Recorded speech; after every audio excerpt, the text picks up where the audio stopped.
Hey, campfire crew, let's get it on.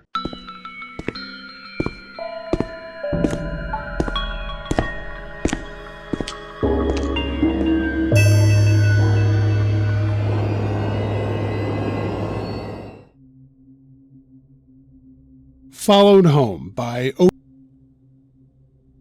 This event just popped up in my memories from 2 years ago.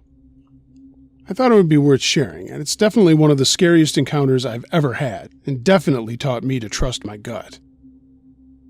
It was September 4th, 2022, and I was at home waiting for my boyfriend to get home. It was getting late and I was impatient, so I decided to go get snacks from the gas station by myself. We live in a city that really isn't the best place for a then 22-year-old woman to be out alone at night. It's normal to hear gunshots and see cars get stolen, and there have been armed robberies at both of the gas stations by my house since I've lived there. Nevertheless, I was hungry and wanted some snacks, so off into the night I went for them.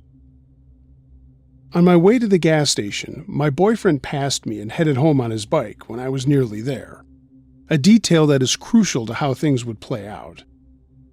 It was sometime around or shortly after 11 p.m. that I made it to the 7-Eleven and pulled in by a pump. Before I even had a chance to take my keys out of the ignition, a woman was standing at my passenger side door, trying to talk to me through it. Another long story short, before this had happened, my best friend and I had a couple attempt to carjack us in another city. Ever since then, I've always locked my doors the second I get in my car, and had done just that this night. I stayed in my car and told her I couldn't hear her, so she walked to the side of my car. She said something along the lines of needing a ride because her car broke down, and she was holding up texts on her phone. I told her, "I'm really sorry, I don't help people at night," and immediately drove away. I was annoyed that I didn't get my snacks, but I wrote it off. Just before arriving at my house, I took a left turn, then started driving down a curving road with a shopping center on the right. The first light on this stretch of road leads to my neighborhood, where I needed to make another left. When I took my first left and approached the entrance to the shopping center, a car swerved out in front of me and stayed on the center line the entire way to the light. I kept my distance and pulled in behind them into the turning lane of my neighborhood. When we made the turn, they stopped next to the curb on the right side of the entrance, and this put me on very high alert, and I passed them quickly. I'm going to do my best to describe the shape of the area of my neighborhood that this took place in for context.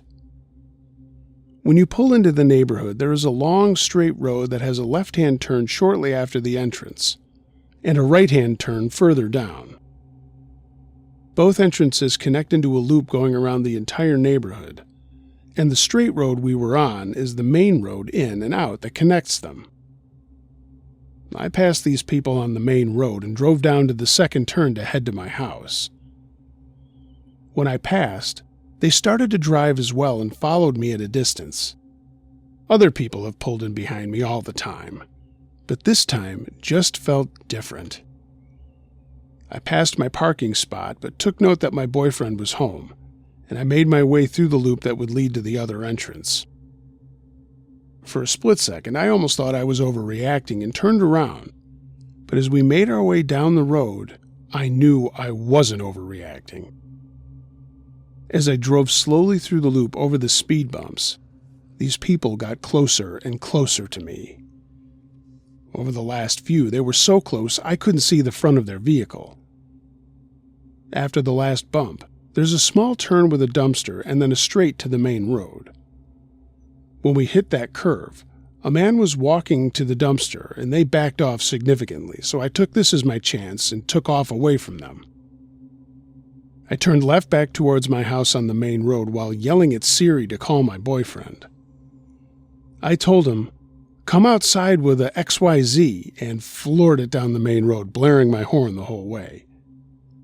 The car gunned it after me, and I prayed that my boyfriend would be outside in time.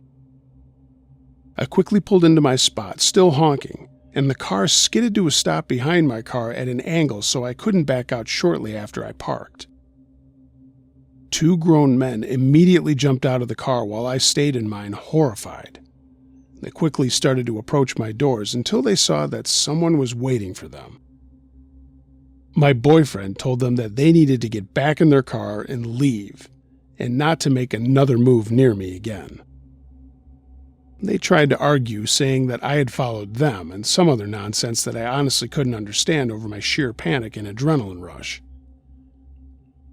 My boyfriend was ready to stand his ground and do whatever he had to do to protect me, and conveyed that. The men eventually left, and I took my time getting out of the car, still in complete shock. The police were called and showed up nearly 2 hours later, saying they didn't see the car in the area. Wonder why. They never looked into it any further. Needless to say, my boyfriend was with me every night and would even meet me at the entrance of the neighborhood after work to ride me home for some time after that.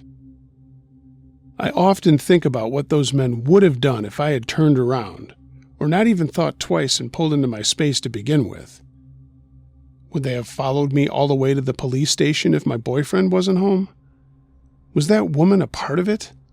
The whole thing makes me nauseous. I had a feeling for a couple of weeks before this to keep an extra eye out on cars behind me to make sure I wasn't being followed. It's kind of a crazy thing to look back on now.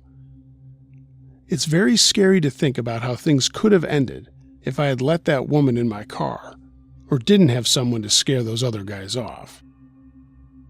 So, to the woman who approached my car and possibly set me up, get wrecked.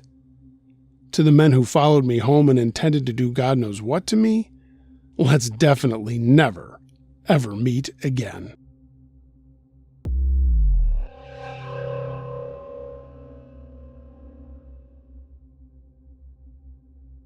Crazy X, submitted by Anonymous. This happened to me in 2009. I've changed names for privacy reasons. In 2009, I met this one girl on Plenty of Fish. I'll call her Nutso for this story. We really hit it off at first, and for almost a year we had no problems. We both loved camping, hikes, and road trips. She had a 3-year-old son that adored me, and I was actually contemplating on marrying her. She did try to warn me about her past on 2 occasions, but I was too in love to listen to her. I knew she had mental health issues, as she had told me she had gone through an abusive relationship with her son's father. She had told me that when they visited his parents, he would drag her in a room and have his way with her while his parents were just sitting in the kitchen. Or when she tried to leave him, he tried to hit her with his truck and once held her at gunpoint. I just told her that whatever she was going through, we would work on it together. But the first real seed of doubt that if I wanted to start a family with her came when she had to go to court for custody of her son.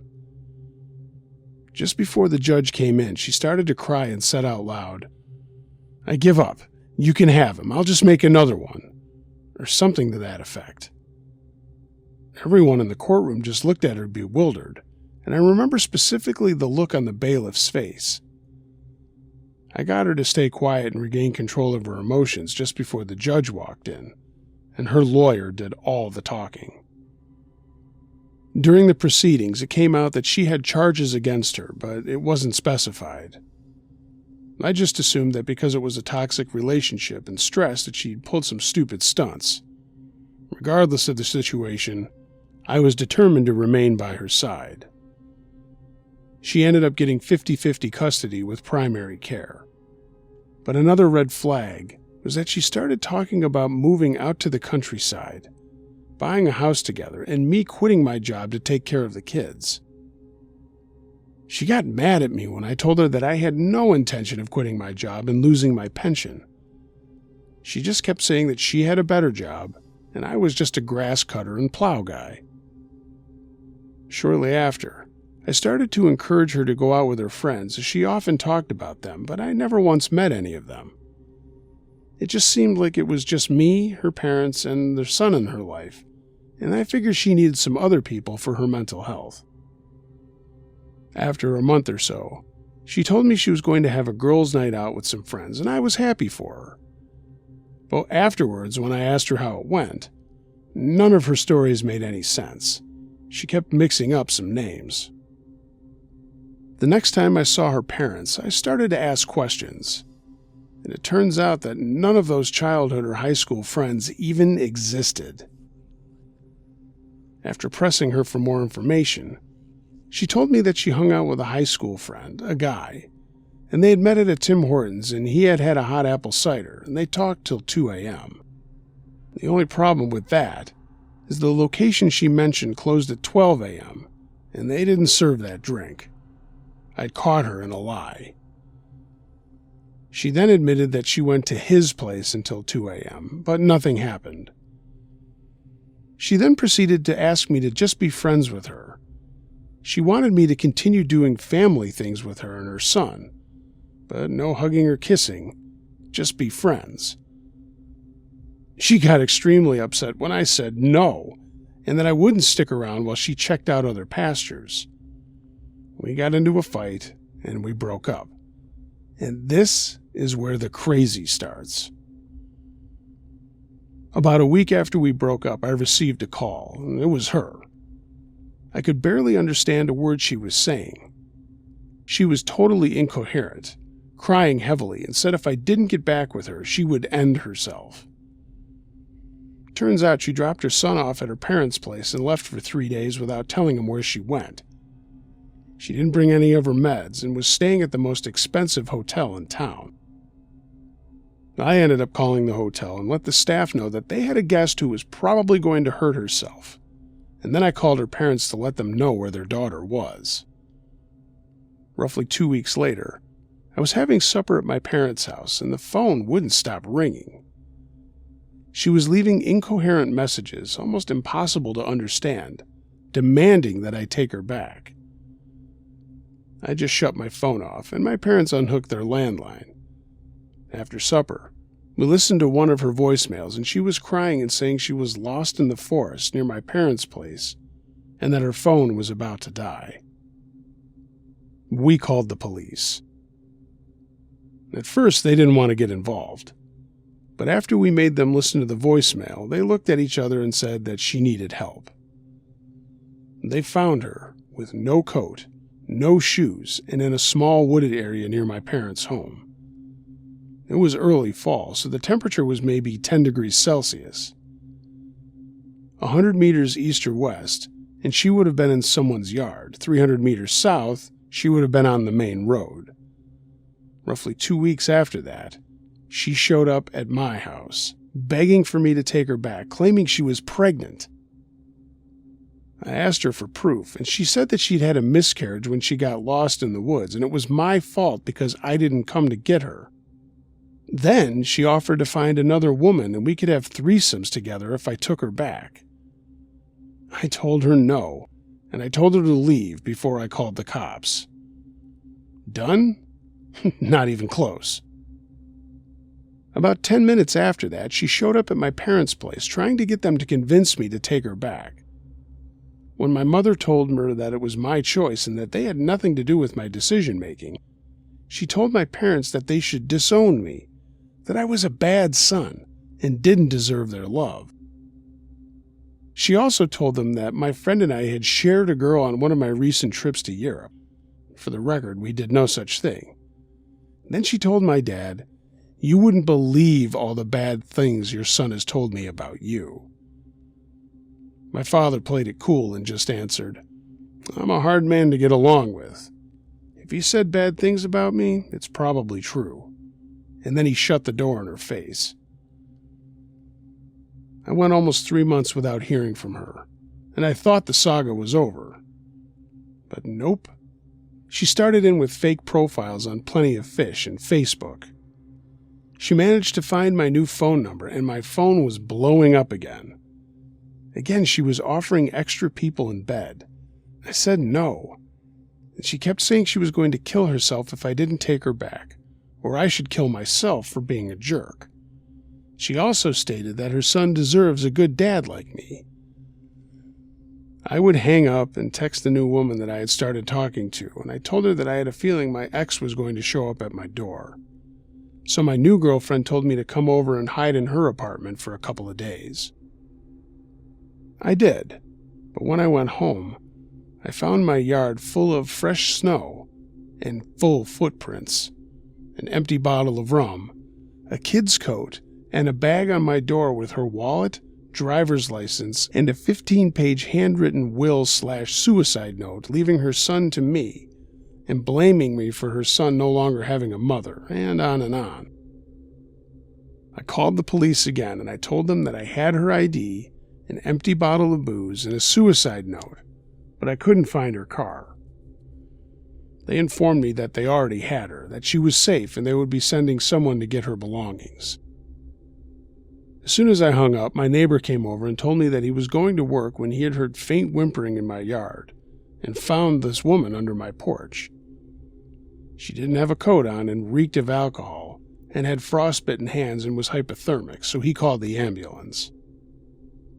The snow had really started to come down after she got to my house, so if my neighbor hadn't found her, there would have been no trace of her going under the porch. I had no reasons to go under my deck. She would have frozen to death. And heck, as cold as it gets around here, she would have stayed there all winter until the spring thaw. Try explaining that to the cops, why your ex's body is under your porch all winter. When the police came by to pick up her belongings, the female cop asked me questions, and I told her her history.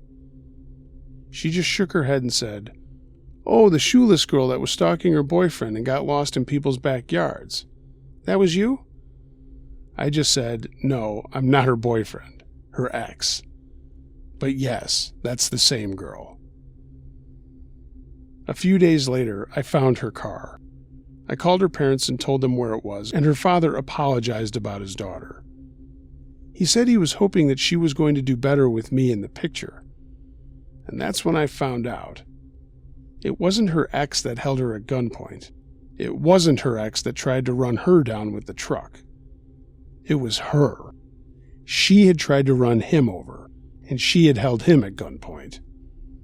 Anyway, Nutso, if you happen to hear this, I hope you're doing much better and you get the help you need. I hope your son is okay. And I really loved him and your parents, especially your dad. But please, for the both of us, let's keep a permanent no contact.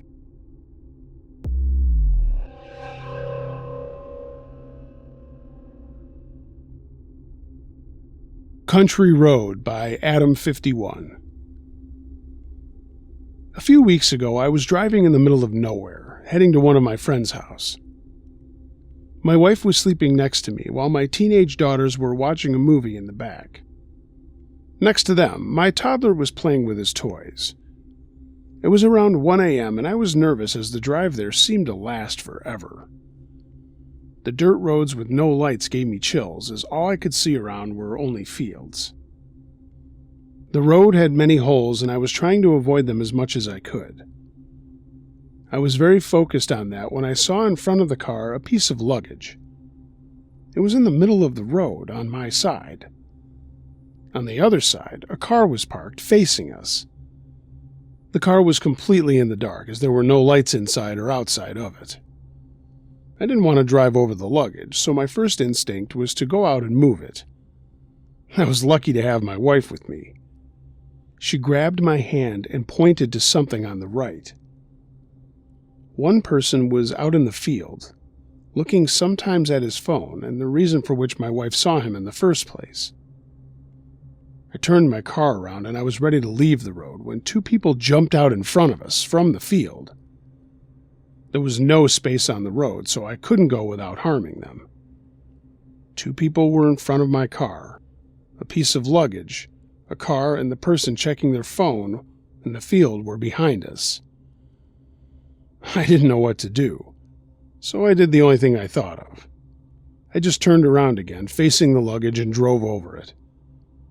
Fortunately, there was nothing inside it to damage my car, so we got out of the situation completely unharmed.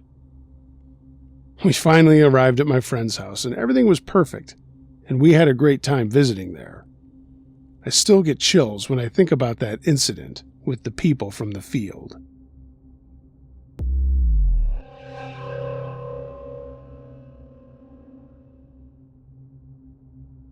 I could never explain it by Key Look. This happened to me 2 years ago now, and I still remember it like it was yesterday. I've always tried to rationalize it, but never could. I live in the countryside of Ireland, right in the middle of nowhere, so it's very rare that I hear noises outside.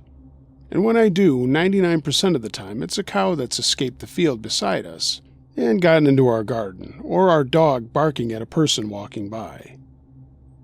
But there's still that 1% of the time that I can't explain what that 1% was. This happened on a night late in spring. The night was dark and clear, and I could see every star in the sky. Around midnight, I went into the kitchen to get a midnight snack, normal teenager activities. As I was getting my food, I started hearing noises outside, and I didn't think much of it, assuming it was probably some sort of animal, but it only got louder. So I opened the window to try to get a better look or be able to hear it better. And all that I could see was my dog, standing beside the back door, not taking his eyes off of the forest behind our house. This noise was one of the worst things I've ever heard. The only way I can possibly explain it was like metal being scraped, but more croaky, I guess.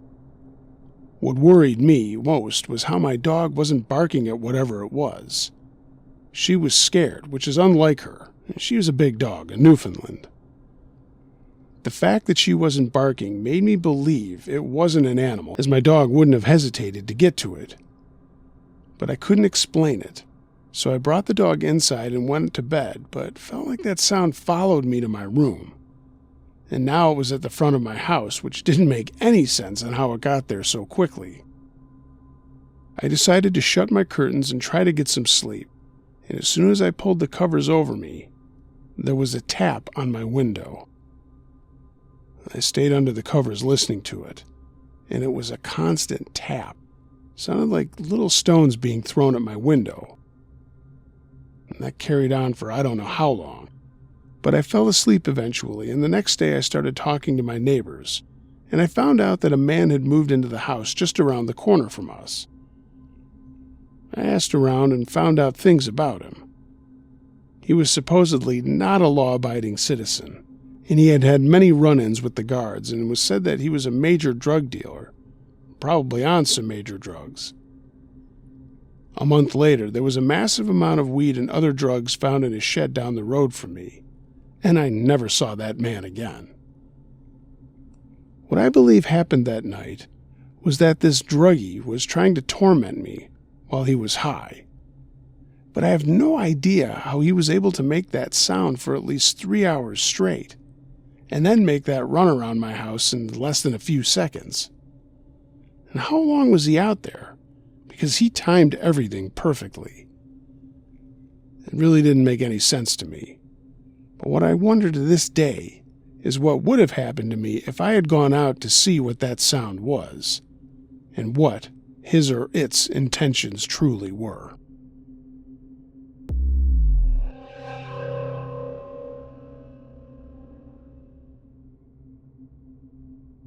Stranger in My Apartment by Papa Spoon. To begin, it's important to understand that my dad was never a good father. He lacked all the qualities a normal mentally healthy father would, and we lived in very low-income housing. When he was in high school, he was told he was unable to have kids due to a car accident leaving his bits mangled. Unfortunately, he still could in fact have kids. And in his 20s and 30s, he managed to accumulate 13. 15 now. I was number 13. Even though I lived week on, week off custody with my father, it felt like I never really got to know him, nor was I ever introduced to more than one of my father's other kids that were before me. My older half-sister was the only other person I'd ever met. I don't even know her mom. A lot of this memory has been repressed into deep corners of my mind, so details might seem foggy. I'm 21 now, and I only recently fully acknowledged that it happened. I even confirmed it with my mom. When I was 10, someone entered our apartment. I can't remember what his name was, but he claimed to be one of my father's long-lost children. He seemed to be in his late teens to early 20s and asked if he could stay with us for a while he attempted to get back on his feet after moving up from California. I'm in Oregon. He didn't seem to have many belongings except an old laptop and was rough around the edges.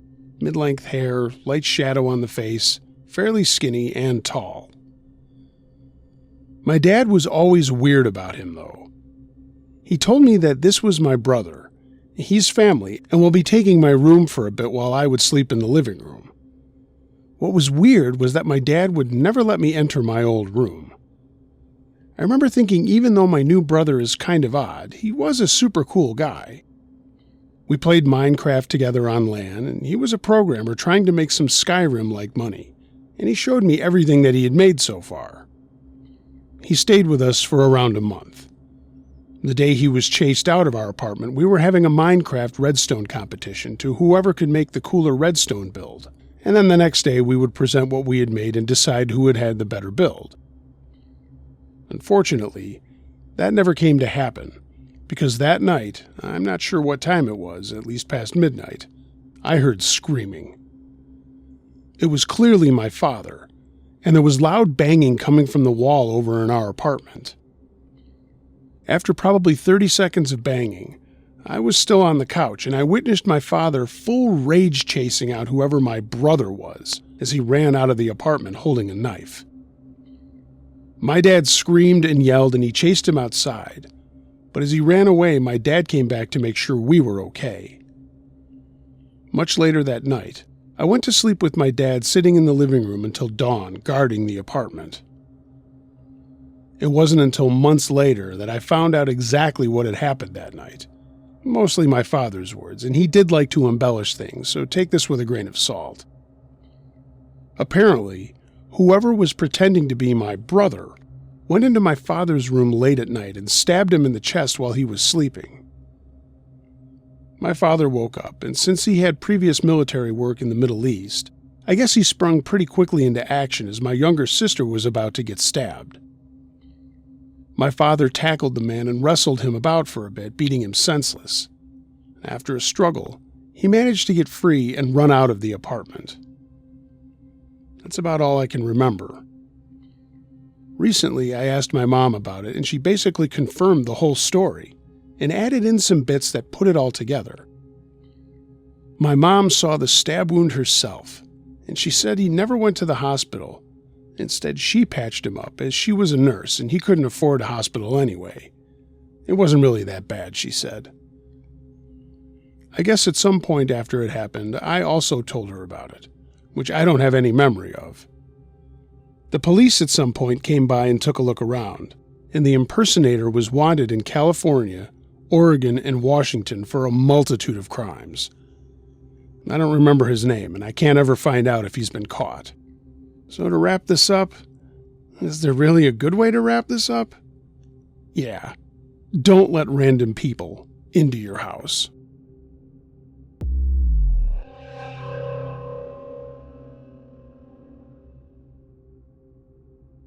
My Dad's Stalker Brought Us Presents by Wolfer. I recently read a story on Let's Not Meet that brought back old memories of my dad's crazy ex-girlfriend. This took place when I was around 8 or 9 years old, so I guess it would have been around 1997. My parents had gotten divorced several years prior, so me and my little sister, 2 years younger, used to stay with our dad every other weekend. One day, he introduced us to his new girlfriend, Rachel, who was a tall blonde woman that had apparently won some kind of beauty pageant or something. I remember those first months of getting to know Rachel as being fun. She seemed like a nice lady.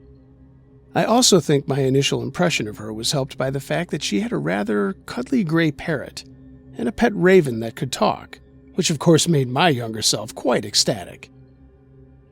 But after a while, things started to change. I began to notice she could be a bit odd at times, saying weird things or acting a bit strangely. We started seeing her less frequently when staying with our dad, and then one day he told us that they'd broken up and that we wouldn't be seeing her anymore. He also told us that we shouldn't talk to her or go home with her if she showed up at school. not long after that, Rachel really started harassing my dad. She would randomly turn up at places when we went to visit during weekends, trying to talk with us. She called him nonstop on the phone when we were at home, crying and making threats, and it usually didn't stop until he pulled the plug.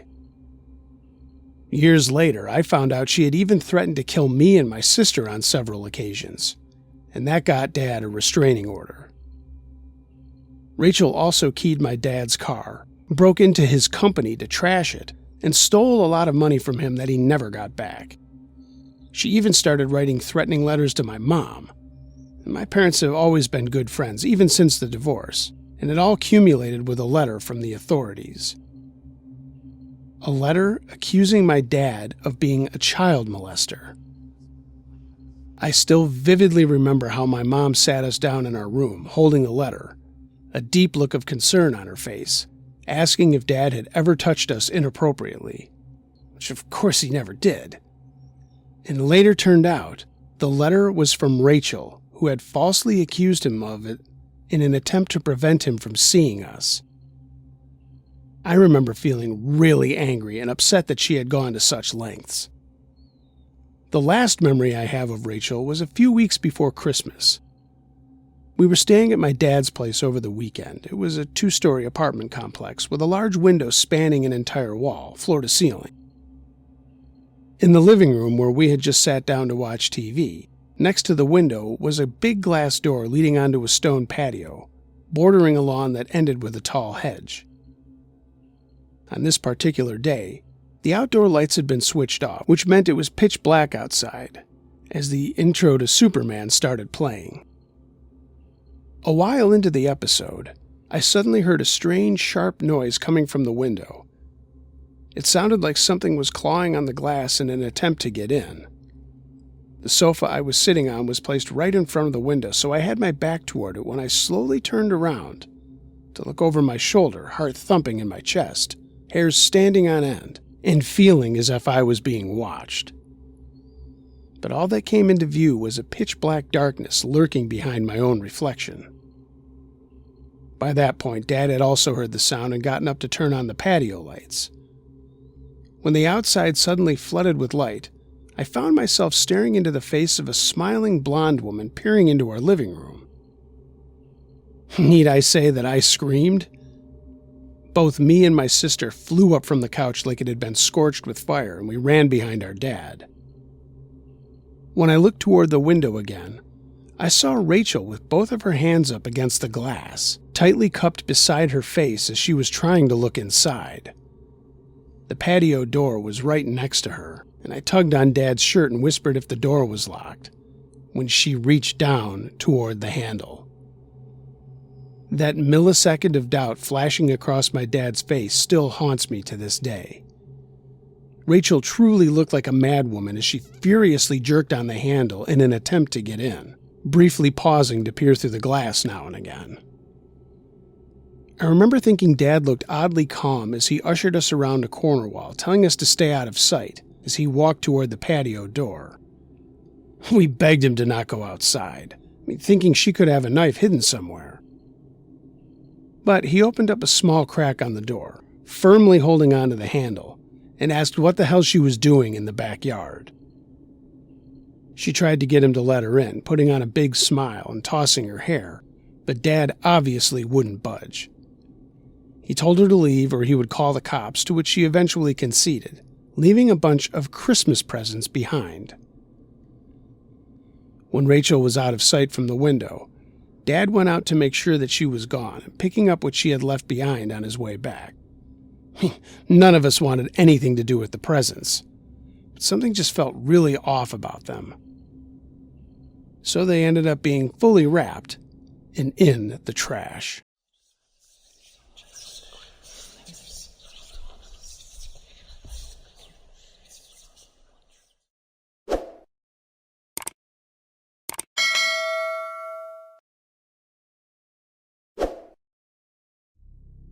Hey gang, thanks for listening to this episode of Uncle Josh's True Scary Stories. If you have a true scary story of any nature that you'd like to hear narrated on this channel or the podcast, email it to Uncle Josh, truescarystories@gmail.com. I read them all. Do me a favor and give a like to this video if you do so like it. Leave a comment below. I'd love to know what you think of the stories. And consider becoming a subscriber to the channel.